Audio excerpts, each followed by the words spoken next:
Right, 18 December 2024, and today is an amazing Friday the 13th, something that I never used to believe until Mnangagwa decided to go to Botswana. So today is going to be a very big day.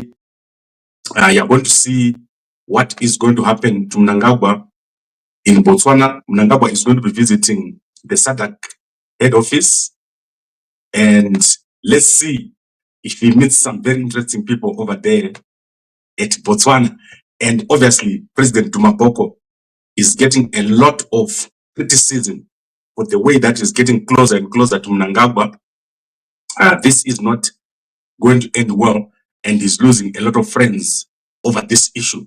So I want to just leave that for now. It's not important because I'll give you more updates later on in the evening about what has happened to Botswana. So now I want to quickly look at what's happening with Mphoko. And as I said, today I'm traveling, so my update is going to be very short. So let's look at what has happened to the body of Mphoko. Mphoko is the vice president, or the late former vice president of Zimbabwe. When he died, he specifically left instructions that his body should be buried at his home at Douglasdale. However, yesterday, when the body arrived at the airport, Mnangagwa went there and intercepted the body, and the body was taken to a local barrack. So a barracks in Harare, where it is, and the body will be flown to Harare, to Bulawayo today, after a decision has been made by ZANU-PF on what is going to happen to the body of Mphoko, on where it is going to be buried. That decision is no longer going to be made by the family.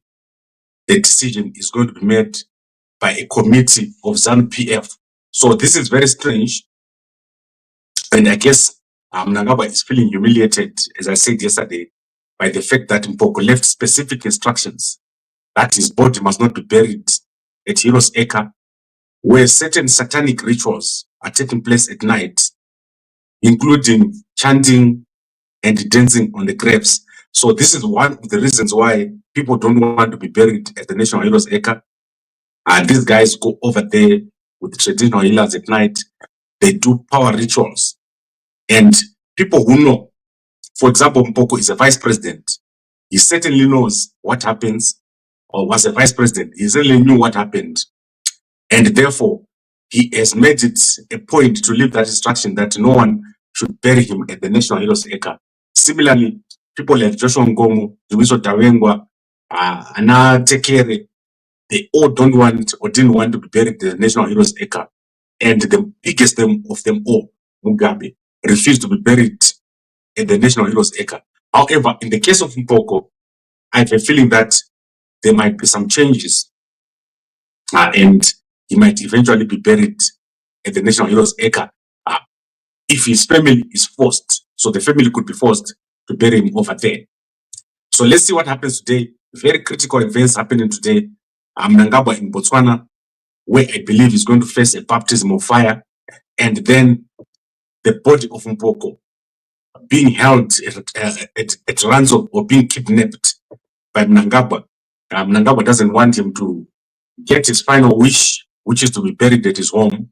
So Mnangagwa has made it a point that that body is kept at the barracks, and then it's going to be flown by a military helicopter. And whatever decisions ZANU-PF makes is going to stand. You must understand that Mphoko and his family privately went to India. Mnangagwa didn't assist them. Mnangagwa didn't assist the family to move the body from India to Zimbabwe. They did it by themselves. But now that the body is in Zimbabwe, Mnangagwa wants to use it for political capital, which is terrible. I cannot believe that Mnangagwa can stoop to this level of kidnapping a body, but it has happened. Now, let me quickly go through the newspapers, and the biggest story of the day is this one here. So this young lady is called Dorcas Vambe, and she's the wife of Mambo Dhuterere, and she has appeared in court yesterday after she implicated Mnangagwa in the importing of vehicles. So she told the court, or in fact, she told Chrispen Magaya. So this is Chrispen Magaya here. You can see Kuti, he's got that Magaya look. Magaya Uwe Yada. So this guy paid her 16,000 US dollars for the import of 2 cars, 2 Toyota GD6s. And she told him that she had talked to Mnangagwa, and Mnangagwa had given her a special dispensation because she did jingles for him. And Mnangagwa had allowed her to import cars without paying duty. So the 16,000 was going to be enough to import 2 Toyota GD6 vehicles. Unfortunately, she was unable to deliver after she got the money, and she gave him a Ford Ranger and a Mercedes-Benz. The Mercedes-Benz was eventually confiscated from Chrispen Magaya, which resulted in him making a police report because she had failed to register the Botswana registered car. So basically, I don't know what the case is, but it seems to me like she's delivered the cars, which they agreed, but she had not paid duty one of the cars because Chrispen Magaya is probably and still driving right now the Mercedes-Benz. However, the big story here is that she implicated Mnangagwa. She said Mnangagwa had given her a special dispensation to import cars. And remember what Jonas used to say, that most of the people in Zimbabwe are CIOs. I think this is one of the things that we have to understand here, that this basically is a confirmation that most of these guys are CIOs and they're working for Mnangagwa, especially the musicians. They are so close to Mnangagwa. I think Mambo Dhuterere and his wife, they get calls directly from Mnangagwa. Similarly, Chrispen Magaya, they are ZANU-PF candidates for Glenview. I believe that they're also very close to Mnangagwa. So some of the things that they say is not false. It's actually true that they would have been given the special dispensation to import cars, and then something goes wrong, or they spend the money without delivering the product. Then looking at Marondera, right, this is Marondera, Murehwa. So this is Murehwa. Someone wants to build a shopping mall in Murehwa, so you can go check out this notice. I'm going to put it on Gambakwe. There is a change of use. A mall is going to be coming up in Murehwa, so you should check it out. If you're from Murehwa, some development coming up in your area.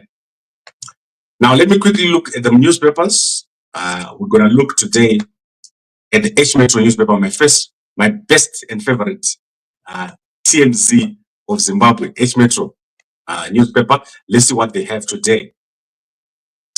And guys, I'm on the road, so I don't have my equipment. If my sound is bad, don't worry about it. It will soon be sorted. So let me look at what H Metro is saying. I want to look if there's any interesting stories over there. Normally they cover some stories that I find to be very interesting. So I want to check out what is their top stories at H Metro. Right, the headline at H Metro says, gangs of Harare, they have zero respect for liquor laws. So they're talking about people drinking beer. Top accolades contemplated after poor showing at the games. So I'm not seeing anything here of interest. Let's look at this guy. Right, this guy, I told you, is Mnangagwa's relative somehow. This is crazy, guys. This story is unbelievable. A woman who's accusing Australia-based men of raping her had a warrant of arrest cancelled and then asked the court to clear the gallery to allow her to disclose some intimate details of her life. She's accusing Brian Nyanete of raping her on a date in Harare. So I told you yesterday that there's no way that that young lady would have ran away from a trap which she reported. So she wanted the gallery to be cleared, and Nyanete, through his lawyer, Professor Mambo opposed the application and argued that it would be prejudicial to his trial. So let's see what happens here. So Manje stand on Pindu ruled that there was no application before the court as it was not made according to procedure, and ordered the state to interview the witness and make the application if they see need to have the matter heard in camera. So this young lady has got some very secret stuff to review about Bright Nyanete. Bright Nyanete is not a normal person. He's getting special treatment, and he's got top gun lawyers like Maduku. Something is wrong here with this situation, and the young lady is in a tight position. So let's see what is going to happen. And as I said, if anyone knows who this guy is, why he's getting so much special treatment, let me know. Is this boy a young Mnangagwa? Why is he getting so much treatment? What we call preferential treatment for everything on a daily basis. His case, something happens, he drugged someone and raped them, but he just goes away with it. And he's got lawyers writing letters left, right, and center, including to me. So it's crazy. So I think this is the case. This is going to be the case of the decade. Eventually, we're going to know who this is, why Bright Nyanete is getting such special treatment. I think this is the biggest case of the century in terms of rape cases in Zimbabwe. Now, I want to look at another newspaper. So let's go to Chronicle newspaper. And tonight, I'm going to bring you guys more detail about what's happening in Victoria Falls. There is a lot that is happening in Victoria Falls. Mnangagwa has summoned all the councillors from Victoria Falls to Harare. Mnangagwa is the godfather of corruption. So he has summoned all the councillors of Victoria Falls, and I'll let you know what has happened, why they've been summoned over there. It's crazy what has happened. So let's look at Manika Post and see if they've published. You know that on Friday, Manika Post always issues a report. So today there's nothing. And then the Zimbabwe Independent, if there's nothing, I'll then bring this to an end. Let's see what's in the Zimbabwe Independent. So the Zimbabwe Independent is published. Normally, I want to take some time on this newspaper. And it says here, Zimbabwe's GDP has taken a knock of 12 billion. So I'll cover that tonight. I'll be going into more detail about what has happened. I believe that there are two ways to fix Zimbabwe. First, you have to increase production. And then secondly, you have to connect the country rapidly with high-speed rail. Mnangagwa doesn't get it.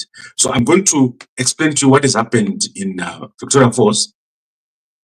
And this is going to be interesting for all the guys who have registered to become part of the homecoming. You're going to find this very interesting. We've found, or we've secured, a lot of land in Victoria Falls, around Victoria Falls. So I'll let you guys know what's happening. And also, I'm approaching guys individually. So if I even came to you, we're still going to come to you, and you're going to get your chance to say if you want to proceed or not with the Victoria Falls homecoming project. So in Manika Post, sorry, in the Independent, there's one interesting advert. So I'm going to show you this advert. The Standard Associations of Zimbabwe has made an appointment, and they've advertised that appointment today. So I want to show you this appointment that they've made here. So I'm going to clip this for you guys so that you can see. So this guy is called Cosmas Mukoi. He's the Director General of the Standard Associations of Zimbabwe. So you can check him out over here. He's going to be the new Director General of the Standard Associations of Zimbabwe. He served as the council member of the International Organization of Standardization, and he holds a master's degree from the UZ and Chartered Governance and Accountancy Institute in Zimbabwe. Yachiwenga. You know, the one where Yachiwenga went to Victoria Falls. That is the one where he went. And then there's a lot here happening. I like an ethics line. There's Ascentium. Ascentium has put in place an ethics line. You know that Ascentium is the new name for if I'm not mistaken, it's not Deloitte, right? It's the I think one of the two between PwC and Deloitte. They are now called Ascentium. I'm quite embarrassed that I don't know. I'm like forgetting who these guys are. Ascentium is now putting in place a hotline. A hotline is the most important way of catching fraud. And fraud and corruption, they are very bad. A company can be destroyed by fraud and corruption. So I personally hate corruption and fraud, and I don't like it. So if you are in a company and your company is listed here, if someone is committing fraud, go and report them. If it backers in, they're doing cabinet interviews, and at first mutual, they're stealing, and it's so one.